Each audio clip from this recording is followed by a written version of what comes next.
Well, our study results from our 2008 plant population and row spacing study in corn demonstrated that our yields were similar to what we saw in 2007.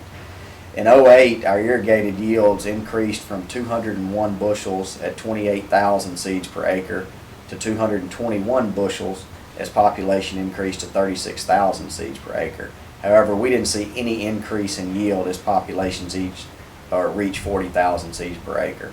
Again, these data are very similar to other studies from Monsanto which show yield increases with plant populations up to 36,000 plants per acre. When we compare twin rows versus single rows, an average of the past 2 years shows the potential yield advantage from plant spacing in that twin row system.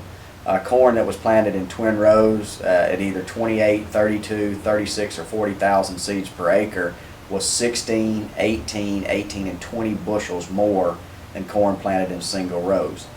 We think these increased yields can be attributed to greater photosynthesis, more efficient moisture and nutrient utilization per foot of row, just because those plants are spaced a little more evenly and they have a little bit more room and a little bit more space in which to grow.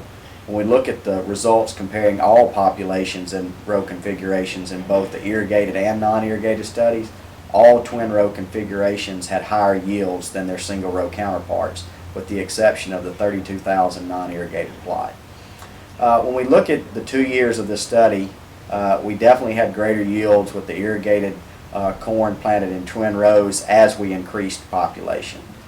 Corn yields across all of these populations for 2007 and 2008 increased as population was increased from 28 to 36,000 seeds per acre.